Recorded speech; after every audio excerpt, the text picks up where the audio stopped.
네, 요즘에는 많은 사람들이 스마트폰을 사용합니다. 이 스마트폰을 사용하다 보면은 가끔씩 느려질 때가 있습니다.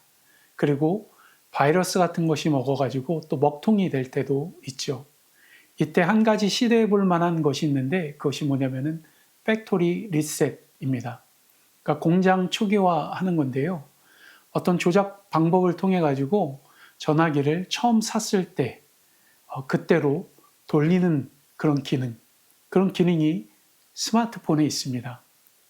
가끔씩 저는 우리네 인생 속에 이러한 팩토리 리셋 기능이 있으면 참 좋겠다라는 그런 생각을 해볼 때가 있습니다. 정말로 우리 마음대로 되지 않는 그런 상황 속, 깊은 좌절과 절망 속에 빠져 있을 때, 그때에 팩토리 리셋 기능이라는 것을 통해서 다시 태어났을 때와 같은 그런 모습, 그런 모습으로 돌아가면 얼마나 좋을까. 그런 생각을 해볼 때가 있죠. 그렇지만 안타깝게도 우리네 인생에는 그런 팩토리 리셋 기능이 없습니다. 시간을 거꾸로 돌이켜가지고 다시 태어날 수도 없는 것이고요. 어떤 문제가 일어나기 이전 시점으로 다시 돌아갈 수도 없는 것이고요. 그래서 우리들 삶을 우리가 돌아보게 되면은 우리가 겪는 많은 문제들, 그런 일들로 인해서 어려움을 겪을 때가 있죠. 그렇지만 우리에게 한 가지 좋은 방법, 그런 것으로부터 벗어날 수 있는 한 가지 좋은 방법이 있습니다. 그게 뭐냐면은 우리들 삶 속에 질서와 조화와 균형을 회복하면 되는 것입니다. 여러분들 지난주에도 나눈 것처럼 우리 하나님은요, 모든 것의 근원이시죠.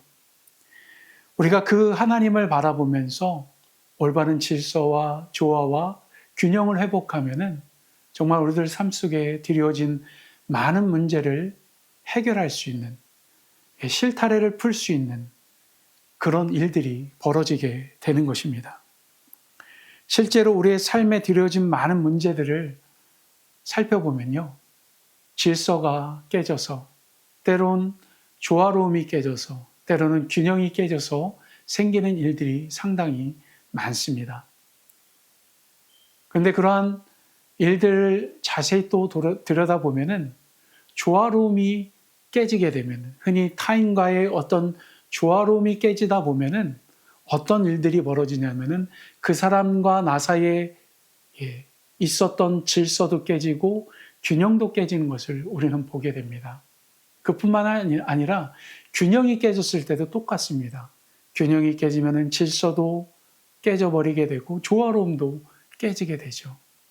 질서도 마찬가지. 질서가 깨지면 조화로움과 균형도 깨지게 되어져 있습니다.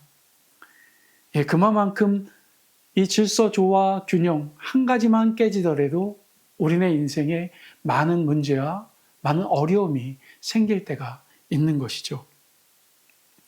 흔히 우리가 살아가는 우리네 인생을 외줄타기에 비유할 때가 있습니다. 그런데 외줄타기에서 가장 중요한 것이 무엇일까요? 균형입니다. 균형을 잘 잡지 못하면은 외줄에서 떨어지게 되는 것이죠. 그런 것처럼 우리들 삶 속에서 무언가 한 가지가 깨지게 되면은 분명히 문제가 생기게 됩니다. 그런데 앞서 말씀드린 것처럼 그 한 가지가 다른 것, 질서와 조화로움에도 똑같이 영향을 끼친다라는 것이죠. 그런 일들이 일어날 때마다 우리 마음에 불안함과 염려가 또 가득하게 됩니다. 결국 우리 마음의 걱정과 근심 같은 것, 그런 것은요, 사실은 질서와 조화, 균형이 깨져서 일어나는 것이라고 할 수 있는 것이죠. 그렇기 때문에 질서와 조화, 그리고 균형을 회복하는 것, 그것이 상당히 중요합니다. 그것을 회복할 때 우리 마음에 있는 걱정과 근심이 사라지기 때문인 것이죠. 신앙생활도 마찬가지입니다. 하나님의 은혜를 마음껏 누리다가 신앙생활을 그렇게 마음껏 누리면서 신앙생활을 하다가 어느 날 갑자기 그런 것들이 산산조각 나버리는 그런 일들이 벌어질 때가 있죠. 그 역시 엄밀히 따지면은 하나님 안에서 누리던 삶의 질서와 조화, 균형이 깨져서 일어나는 일이라 할 수 있습니다. 바로 그러한 삶을 살게 되면은 어떠한 일들이 벌어질까요? 자연스럽게 하나님과 멀어지게 되고 때로는 신앙의 매너리즘 가운데 빠지는 그런 일들도 일어나게 되는 것입니다. 그렇기 때문에 더욱더 하나님 안에서 무너진 그 삶의 질서와 조화와 균형, 이런 모든 것들을 우리는 회복해야 합니다. 그리고 이 질서와 조화 그리고 균형은 우리가 갖춰야 할 신앙의 가장 기본적인 그런 요소이기도 합니다. 그래서 오늘은 우리에게 주어진 이 본문을 통해서요, 질서, 조화, 균형에 대해서 좀 더 자세하게 나누어 보기를 원하고요. 또한 그것을 어떻게 회복하고 더 나아가서 어떻게 질서와 조화 그리고 균형을 유지하면서 우리가 살아갈 수 있을까? 그것을 함께 나누기를 원합니다. 근데 이것에 대해서 우리가 나누기 전에요, 먼저 오늘 우리에게 주어진 본문은요, 하나님께서 이 세상을 창조하신 것을 다루고 있는 그런 말씀입니다. 그리고 오늘 말씀에 나와 있는 이 창조의 사건을 자세히 들여다보면은 우리는 이 세상이 그저 아무렇게나 만들어진 것이 아니라는 것을 우리는 발견할 수 있습니다. 그러니까 하나님께서 세상을 그냥 대충대충 아무렇게나 만드신 것이 아니라 어떤 원리를 바탕으로 해서 세상을 창조하신 것을 오늘 우리에게 주어진 이 본문을 통해서 우리는 발견할 수 있습니다. 그래서 저는 이것을 창조의 원리라고 그렇게 부릅니다. 그리고 이 창조의 원리를 세부적으로 살펴보면은 그것은 앞서 여러분들에게 말씀드렸던 질서와 조화 그리고 균형입니다. 질서와 조화, 균형. 그것이 오늘 말씀의 핵심인 것이죠. 그 중에 먼저 질서에 대해서 우리가 같이 함께 살펴보면요. 우선 2절에 땅이 혼돈하고 공허하며 흑암이 깊음 위에 있고 하나님의 영은 수면 위에 운행하신다라고 그렇게 말씀합니다.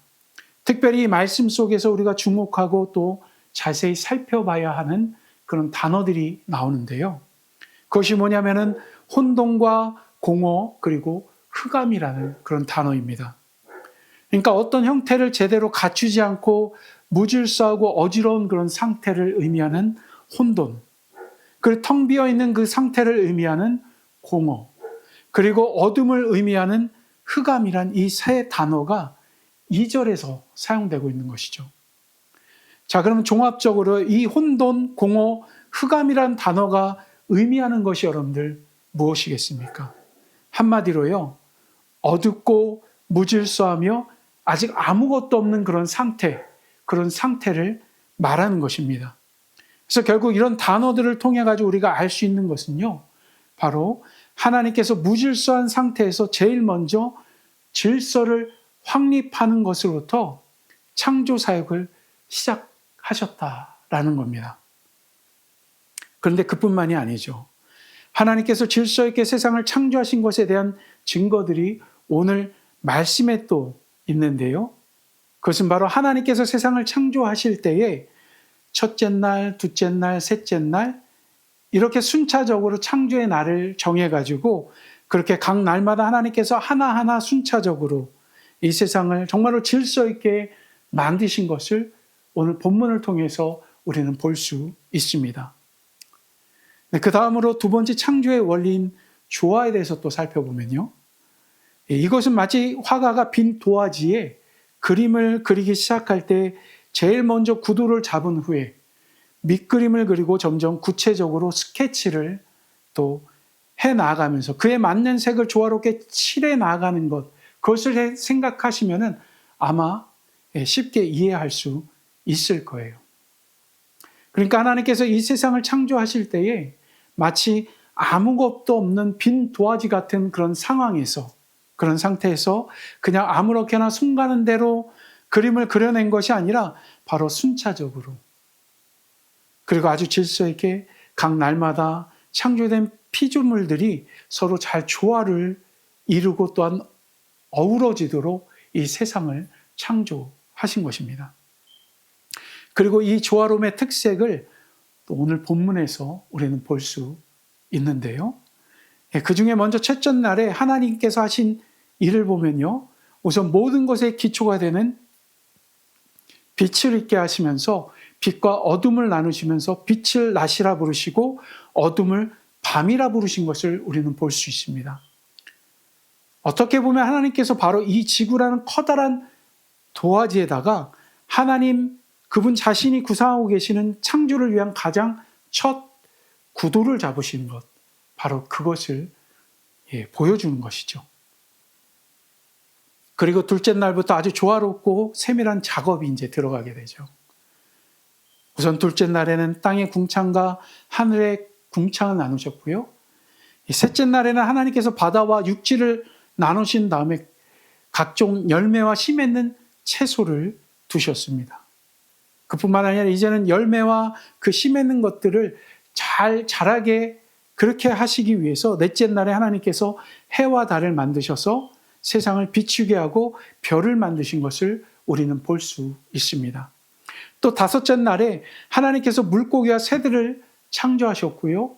여섯째 날에 하나님께서 들짐승과 인간을 창조하신 것을 우리는 또 볼 수 있습니다. 이렇게 하나님은 각각 날을 정해서 창조 사역을 이루셨는데요. 그 창조의 날과 만들어진 피조물들을 보면은 아주 질서정연하게 그리고 그렇게 만들어진 피조물들이 서로 조화를 이루면서 하나님께서 창조 사역을 펼쳐 가셨던 것을 오늘 본문 말씀에서 우리는 볼 수 있는 것입니다. 그렇습니다. 조화라는 그 말 그대로요. 하나님은 창조의 질서 체계 속에서 각 날마다 창조 사역을 이루어 가실 때에 그때마다 창조된 그 피조물들이 서로 조화롭게 어우러지도록 이 세상을 그렇게 만들어 가신 것입니다. 이것이 하나님의 그 창조 사역 중에 볼 수 있는 조화의 원리인 것이죠. 그리고 세 번째로 하나님의 창조 원리인 균형에 대해서 또 살펴보면요. 사실 이 균형의 원리는 말씀 속에서 너무나도 뚜렷하게 나타나는 것을 우리는 볼 수 있습니다. 대표적인 것이 낮과 밤이고요. 해와 달, 땅의 궁창과 하늘의 궁창, 땅과 바다, 물고기와 나는 새, 그리고 짐승, 그리고 무엇보다도 인간은요, 아담과 하와, 그러니까 남자와 여자로 창조하신 것. 이것을 통해서 우리는 하나님께서 이 균형의 원리로 세상을 창조하신 것을 우리는 볼 수 있습니다. 결국 하나님은요, 세상을 만드실 때 질서 있고 조화롭게 만드셨을 뿐만 아니라 서로 균형이 잘 맞도록 그렇게 만드신 것이죠. 이것이 창조의 원리 중에 균형의 원리입니다. 결국 하나님은 아무렇게나 뚝딱뚝딱 대충 그렇게 세상을 만드신 것이 아니다라는 것이죠. 정말로 질서 정연하고 조화롭게 균형 있게 이 세상을 만드신 것입니다. 자, 여러분 그렇다면요. 하나님께서 만드신 그 세상의 모습은 어땠을까요? 한번 생각해 보시기 바랍니다. 1번, 그저 그랬더라. 2번, 보시기에 심히 좋았더라. 당연히 2번, 보시기에 심히 좋았더라 이죠. 그렇습니다. 하나님께서 그렇게 질서와 조화 그리고 균형 있게 만드신 그 세상의 모습은요. 정말 보기 좋은 그런 모습이었던 것이죠. 그러니까 한마디로 완벽 그 자체였던 것입니다. 근데 그뿐만이 아니죠. 사실 보시기에 심히 좋았더라라는 이 말 중에 좋았더라라는 단어는요. 토브라는 히브리어를 번역한 단어입니다. 토브라는 단어는요. 지난주에 함께 나눈 베레시트라는 그 단어하고 정말로 중요한 단어 가운데 하나입니다. 왜냐하면 이 토브라는 단어가 단순히 보기에 좋았다라는 그런 의미만 있는 것이 아니라 정말로 보기에 아름다운 상태를 표현하는 것 그 이상의 의미를 담고 있기 때문인 것이죠. 어떤 의미가 있냐면요. 이 토부라는 단어는 가장 순수함, 그 자체를 의미하는 것입니다. 그러니까 순수하고 선한 그 상태를 의미하는 것이죠. 한마디로 하나도 때묻지 않은 그런 순수한 상태. 바로 그것을 말하는 것이 바로 토부입니다. 그렇습니다. 하나님께서 그렇게 질서와 조화 그리고 균형이나 이 세 가지 창조 원리를 통해서 만드신 그 세상의 모습은요. 보기에 완벽했을 뿐만 아니라 뭐예요? 정말로 순결하고 순수하고 정결한 그 모습 그 자체, 선하고 아름다운 그 모습 그 자체였다라는 것이죠. 하지만 안타깝게도요. 인간이 하나님 앞에 범죄함으로 말미암아서 하나님 보시기에 심히 좋았던 그 세상의 모습이 깨져버렸던 겁니다. 다시 어둡고 공허하며 혼란스러운 그 세상이 되어져 버린 것이죠. 한마디로 인간의 그 죄로 인하여서 하나님께서 세워놓으신 질서와 조화와 균형, 그 모든 것들이 완전히 박살나 버린 것입니다. 그 중에 여러분들 인간이 범죄한 후에 인간은요 에덴 동산으로부터 쫓겨나게 됩니다. 그리고 그들이 마주했던 것이 무엇이었습니까? 저주받은 땅에서 자라나는 가시덤불과 엉겅퀴. 그것이었죠. 여러분들 가시덤불과 엉겅퀴에는 뭐가 있습니까? 가시가 있습니다. 만지면 아픈 그런 가시가 있는 것이죠. 이것이 상징하는 것은 다른 것이 아니에요. 또 다른 혼돈, 또 다른 공허, 또 다른 어두움을 이야기하고 있는 것이죠. 이처럼 인간이 범죄하기 전에는 모든 창조물들이 하나님이 세우신 그 질서와 조화, 균형 안에서 아름답고 선한 모습을 갖추고 있었습니다. 하지만 인간이 범죄함으로 말미암아 그런 모든 것들이 깨져버렸던 것이죠. 지금 우리는 인간 스스로가 깨트려버린 사실 그 무질서 속에서 지금도 우리는 살아가고 있는 것입니다. 근데 문제는요, 인간 스스로가 그렇게 자신들이 파괴한 그 창조의 원리, 질서조와 균형, 그것들을요, 나름대로 다시 세워보겠다라고 노력하고 있다라는 것이죠. 지금도 많은 사람들이 그것을 회복하려고 이야기하고 주장하고 노력하면서 살아가고 있습니다. 이것에 대해 성경과 인간의 역사를 우리가 자세히 살펴보게 되면요. 그렇게 깨어진 질서를 세우기 위해서 인간은요, 스스로 권력 서열을 만들기 시작했습니다. 뭐예요? 스스로 질서를 세워나가려고 했던 것이죠. 심지어 수많은 법과 제도를 만들어서 인간 사회를 유지하려고 했어요.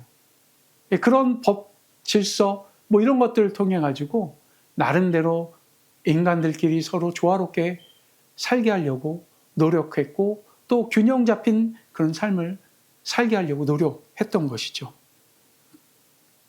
그렇지만 여러분들 그 노력의 그 결과는 여러분들 어떠할까요? 아마 여러분들이 살아가고 있는 이 세상의 모습을 우리가 돌아봤으면 합니다.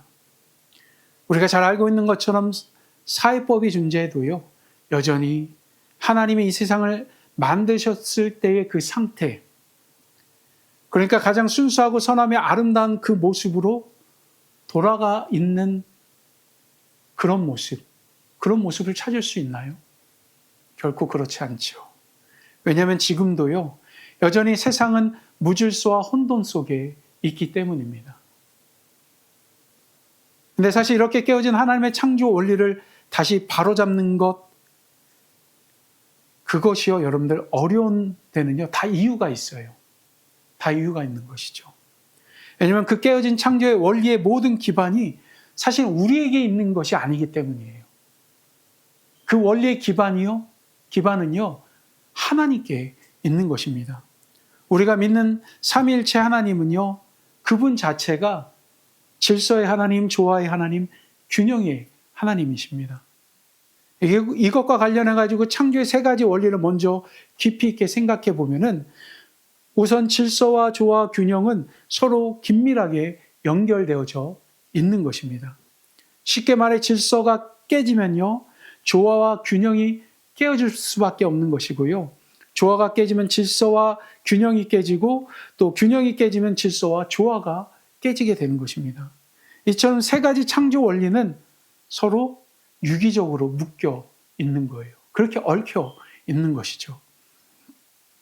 근데 우리가 아는 것처럼 삼위일체 하나님을 이루고 계신 성부, 성자, 성령 하나님. 이분들은 어떻습니까? 바로 이 성부, 성자, 성령께서도 서로 뗄래야 뗄 수 없는 그런 관계 속에 있는 것이죠. 게다가 이 관계는 완벽한 질서와 조화, 균형 속에 이루어진 한 몸이다라는 것입니다. 그리고 이것을 좀 더 구체적으로 조직 신학적으로 보면요. 사실 삼위일체 하나님이라는 그 표현은 성부, 성자, 성령 이 성부, 성자, 성령 하나님께 서로 완전히 구별되시면서 동시에 완전히 한 분이신 하나님을 지칭하는 그런 표현입니다. 그런데 이렇게 세 위격이 서로 다르지만 완전한 한 몸이신 이유는요. 바로 앞서 말씀드린 것처럼 이 삼위일체 하나님께서 완전한 질서와 조화, 균형 속에 계시기 때문인 것이에요. 여러분들 조직 신학에 보면은 삼위일체를 설명하는 어떤 하나의 그림이 이미지가 있어요. 그 이미지를 찾아서 보면은 정말 뭔가 복잡하고 뭔가 오묘하고 신비롭고 막 그런 것들을 느낄 거예요. 그런데 그 모습을 자세히 살펴보면은 정말로 이 세 위격이 하나로 아주 든든하게 묶여져 있는 그 모습을 우리는 볼 수 있어요. 그것이 무엇을 통해서 묶여져 있는 것이냐면 바로 질서와 조화와 균형. 이 세 가지 원리를 통해서 묶여져 있는 것입니다.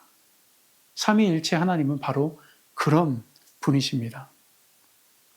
그 세 가지 원리를 통해서 아주 단단하게 결속되어 계신 그분이 바로 삼위일체 하나님이다라는 것입니다. 그렇기 때문에 이 세상의 질서와 조화, 균형을 다시 세울 수 있는 분, 회복하실 수 있는 분은 누구일까요? 바로 하나님 한 분밖에 없습니다. 그래서 하나님께서 이 땅에 육신을 입고 오신 거예요. 그분이 누굽니까? 바로 예수 그리스도. 이 땅에 성육신하신 예수 그리스도. 그분이 바로 이 땅에 육신을 입고 오신 하나님 그분 자체라는 것이죠. 그리고 예수님께서 하신 그 일이 바로 이 땅에 깨어진 창조의 원리, 질서와 조화와 균형, 그것을 회복하시는 그런 일을 또한 하신 것입니다. 물론 우리를 구원하신 그 사역 안에 바로 이것이 포함되어져 있는 것이죠. 특히 이것과 관련해서 요한복음 1장 9절에 보면요. 참빛 곧 세상에 와서 각 사람에게 비추는 빛이 있었다라고 그렇게 말씀합니다.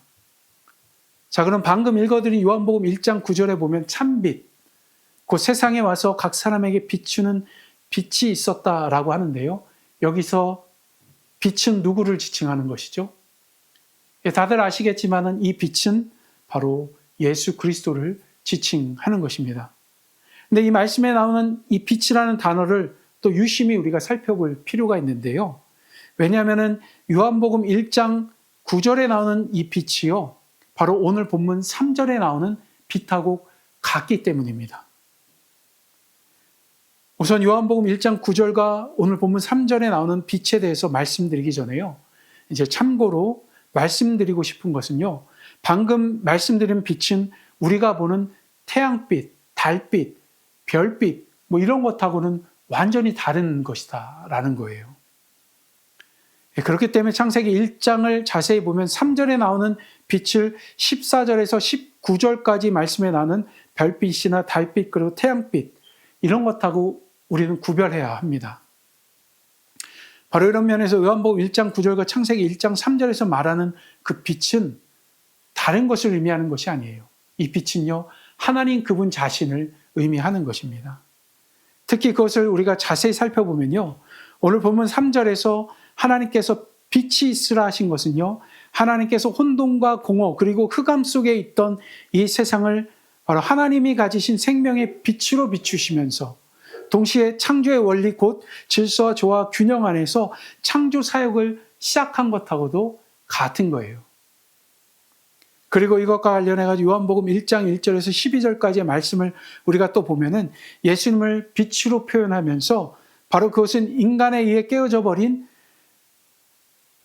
정말 무질서한 그런 세상을 향해서 하나님께서 다시 하나님의 질서와 조화, 균형을 회복하고 계신 것하고도 같은 것이죠. 그러니까 인간을 구원하셨을 뿐만 아니라 인간으로 인해 깨어진 이 세상을 다시 하나님의 질서와 조화 그리고 균형 안으로 들어오게끔 하시기 위해서 예수님께서 바로 이 땅에 빛으로 오신 것입니다. 결국 인간이 스스로 회복할 수 없는 그 무너진 질서와 조화 그리고 균형, 결국 하나님께서 회복시켜 주시기 위해서 이 땅에 오신 것, 그것을 위해서 이 땅에 오신 것 바로 요한복음 1장에서 보여주고 있는 것이죠. 그렇습니다. 그래서 예수님께서 이 땅에 오신 것은 엄밀히 따지면은 그 자체가 은혜인 거예요. 왜 은혜인지 아세요? 왜 그것이 은혜냐면은 인간 스스로가 해결할 수 없는 문제, 인간 스스로가 회복할 수 없는 창조의 원리, 질서, 조화, 균형, 그것을 직접 해결해 주시기 위해서 이 땅 가운데 오셨기 때문에 그것이 은혜인 것이죠. 그리고 우리는 바로 예수 그리스도를 통해서 구원을 받고 엄밀히 따지면은 질서와 조화, 균형의 원리를 회복한 그런 하나님의 자녀들이다라는 것이죠. 자, 그렇다면 이렇게 예수님을 통해서 창조의 질서, 조화, 균형, 그것이 회복됐을 때 우리의 삶은 어떠해질까요? 다른 것이 아니에요. 바로 하나님이 주시는 평안으로 가득해지는 것이죠. 그리고 오늘 말씀을 치면은 심히 보기에 좋은 상태가 되는 것입니다. 한마디로 순수하고 선한 그런 상태가 되어지는 것이죠. 흔히 말하면 예수님을 믿고 구원의 은혜를 그 감격을 경험한 후에 어떤 일들이 벌어집니까? 아마 여러분들도 경험해 본 적이 있지만은 저 같은 경우는 예수님께서 나를 구원해 주신 그 은혜의 그 감격에 빠졌을 때 제 입에서 좋지 않은 그런 말들, 그런 말들이 사라져 버리더라고요. 제가 고등학교 때 예수님을 정말로 인격적으로 구주로 영접하고 그 예수 그리스도의 그 사랑을 경험했을 때 사실 고등학교 때 욕을 많이 그렇게 하면서 살았던 그런 사람이었는데 그 욕이 싹 사라져 버리더라고요. 좋지 않은 행동, 좋지 않은 말들, 그런 것들이 사라져 버리게 되죠. 어떻게 보면은 그것도 심히 보기에 좋은 상태로 변해지는 것하고도 같은 것이죠. 아무튼 그러한 변화들이 있습니다. 그러면서 우리 마음에 내적 평화가 시작되어지는 것이죠. 자, 그런데 여러분들 솔직히 예수님을 믿고서 평안하십니까? 여러분들 예수님 믿고 평안하십니까? 정말로 보기 좋은 그런 모습으로 살아가고 계십니까? 솔직히 이것을 제 자신에게 적용해 보더라도 그렇지 못할 때가 솔직히 있어요. 자, 그렇다고 한다면은 왜 그럴까요? 이유가 뭘까요? 그것을 지금까지 말씀드린 것을 치자면은 사실 그 이유는 다른 데 있는 것이 아닙니다. 질서와 조화 그리고 균형, 그 자체이신 그 하나님 안에 거하지 못하기 때문에 그런 일들이 벌어지게 되는 것입니다. 그리고 또한 우리 주변에 보면은 하나님을 알지 못하는 많은 영혼들이 있죠. 그들은 지금도 여전히 깨어진 질서와 조화, 균형 속에 살아가고 있습니다. 그들과 부딪히며 살다 보면은 자연스럽게 우리 마음에도 질서와 조화, 균형이 깨져버릴 때가 있는 것이죠. 한마디로 하나님 안에 거하기보다는 그 상황 속에 거할 때가 많이 있는 것입니다. 그렇습니다. 여러분들, 참된 평화는요, 오직 하나님 안에 있는 것입니다. 그래서 우리 주변에 질서와 조화, 균형이 깨어져 있는 그런 사람들이 있다 할지라도 우리가 그 사람에게 신경 쓰는 것도 좋지만은 우리가 먼저 신경 써야 할 것은 바로 하나님 안에 어떻게 하면은 더욱더 우리가 거할 수 있을까? 그것을 우리는 신경 써야 합니다. 그런 신경을 쓰면서 우리가 계속해서 질서와 조화, 균형, 하나님의 그 창조의 원리를 우리 마음에 유지하기 위해서, 우리 삶 속에 유지하기 위해서 해야 할 일이 있는데요. 그것이 무엇이냐면은 바로 하나님의 말씀 안에 거하는 것입니다.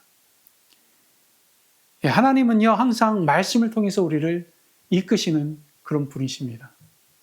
특히 오늘 말씀에 보면은 계속해서 반복되는 표현이 있어요.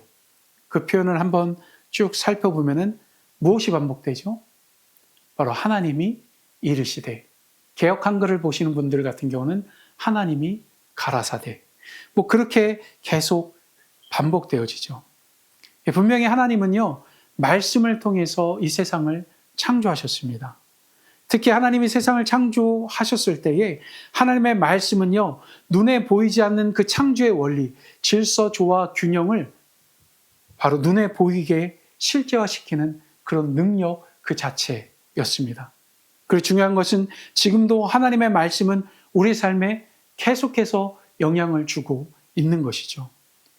바로 이 세상을 가장 선하고 순수한 상태로 만드신 그 하나님의 말씀이 바로 우리 가운데 있는 것입니다. 결국 그렇기 때문에 우리 모두는요, 하나님의 말씀을 따라 살아가야 하는 겁니다. 그래 삶의 온전한 질서와 조화, 균형이 회복되어지고 또한 그 안에 하나님이 주시는 평안을 마음껏 누리면서 또한 살 수 있는 것이죠. 하나님의 말씀과 함께 하는 사람은요, 사실은 행복한 사람입니다. 왜냐하면 하나님의 말씀이 혼란스럽고 불안한 우리의 마음을 질서 있게 정돈시킬 뿐만 아니라 바로 우리의 삶의 환경과 조화롭고 또 균형 있는 삶을 살도록 이끌기 때문인 것이죠. 실제로 제 주변에는 그런 귀한 분이 계십니다. 특히 제가 예전에 라스베가스에서 살 때 알게 된 귀한 가정인데요. 제가 사역했던 교회가 아니라 다른 교회에 출석하셨던 그런 분입니다. 바로 제가 지금 살고 있는 조지아에 이사 오기 전에 정말 얼마 전에 알게 되어서 또한 그로 인해서 아주 짧은 교제 기간을 가져서 아쉬움이 남을 정도로 아주 귀한 그런 성도였는데요. 그래서 지금도 가끔씩 이제 그 가정의 이제 남편 집사님, 그 집사님을 종종 생각할 때가 있습니다. 예전에 그 집사님하고 카톡을 가끔씩 이제 주고받았던 그런 때가 있는데 그분이 카톡을 통해서 하나님께 주시는 말씀, 은혜 이런 것들을 많이 나눠주셨어요. 개인적으로는요, 사실은 그 카톡 내용을 보면서 참으로 많은 은혜를 제 나름대로 경험을 했습니다. 근데 제가 왜 그렇게 그분을 통해서 많은 은혜를 경험하게 되었냐면은 그 집사님께서 자신의 삶의 고민과 어려움들, 그런 것들을요, 다른 것을 통해서 풀으려고 하는 것이 아니라 항상 말씀을 통해서 풀으려고 하셨다라는 것이죠. 쉽게 말해 직장 생활하면서 겪는 어려움, 이런저런 삶의 고충을 다른 것으로 풀어가는 것이 아니라 바로 하나님의 말씀을 통해서 해결책을 찾고 구하면서 또 하나님의 말씀을 통해서 삶에 들어진 걱정과 어려움들, 그런 것들을 풀어가는 그런 모습, 그런 모습들이 저에게는 아주 큰 은혜였던 것이죠. 바로 이것을 오늘 말씀으로 적용해 보면요, 한마디로 그거예요. 이 세상의 질서와 조화 그리고 균형을 이루신 그 하나님의 말씀, 그 말씀을 토대로 해가지고 이 집사님 자신의 삶에 드리워진 무질서와 혼돈, 이런 모든 것들을 바로잡아 나가고 계신 그런 모습을 이분이 저에게 보여주신 것입니다. 그리고 그 안에서 주시는 그 평안함을 찾고 그것을 누리는 모습을 제게 보여주셨던 것이죠. 여러분, 얼마나 귀한 분이십니까? 저는 여러분들 삶에도 분명히 이러한 일들이 있는 줄 믿습니다. 그렇습니다. 우리 삶에 여러 가지 걱정과 염려와 불안이 가득할 때에 우리는 종종 주변의 환경과 사람들을 찾을 때가 있어요. 그렇지만 우리가 먼저 찾아야 되는 분은 하나님 한 분밖에 없습니다. 그러면서 우리가 하나님께 귀를 기울이고 또 하나님 말씀 그것을 바라보면서 하나님이 주시는 마음을 그 가운데 구하는 그런 삶이 여러분들 가운데 있어야 하는 것이죠. 우리 삶에는 정말 여러 걱정, 근심, 많은 것들이 있죠. 세상을 보더라도 요즘에 정말 좋지 않은 뉴스들, 그런 것들을 많이 보게 됩니다. 이 세상이 정말로 어떻게 돌아가고 있는지 한숨이 푹푹 그렇게 쉬어질 때가 있죠. 그렇지만 그런 세상 속에서 여러분들 모두가 평안했으면 합니다. 그러기 위해서 우리가 해야 할 일은 다른 것이 아니에요. 바로 하나님을 바라보는 그런 삶. 하나님 말씀 안에 거하는 삶. 바로 그렇게 할 때 우리 삶에 무너진 질서와 조화, 균형이 회복되어지는 것입니다. 그리고 세상에 나아가서 그러한 모습으로 우리가 살아가게 될 때에 우리는 하나님이 말씀을 통해서 우리에게 주신 그 선함, 그것을 통해서 세상을 회복시켜 나가는 그런 삶을 살게 되는 것이죠. 여러분들 통해서 무질서 속에 조화롭지 않은 그런 삶 속에 사는, 균형 잡히지 않은 그런 삶 속에 사는 그런 영혼들이 질서와 조화, 균형이 회복되는 놀라운 은혜의 역사가 일어났으면 합니다. 또한 그렇게 살아가면서 주님 주시는 평안과 행복을 마음껏 누릴 수 있는 여러분들 되었으면 합니다. 마지막으로 여러분들에게 또 드리고 싶은 말씀은요. 우리가 비록 정말로 어렵고 힘든 그런 삶, 그런 세상 속에 살아가고 있지만 하나님은 바로 우리와 함께 하십니다. 우리가 그 하나님을 의지하며 붙들고 살길 원합니다. 그 하나님과 계속해서 끊임없는 교제를 나누고 우리 역시 삼위일체 하나님께서 이 질서와 조화, 균형 그 안에서 서로 연합하여 계신 것처럼 우리 또한 하나님 안에서 하나님과 같이 함께 질서와 조화, 균형 그것을 통해 연합하며 하나님을 위해서 더욱더 그렇게 살아가는 저와 여러분들 되길 주님의 이름으로 축복합니다.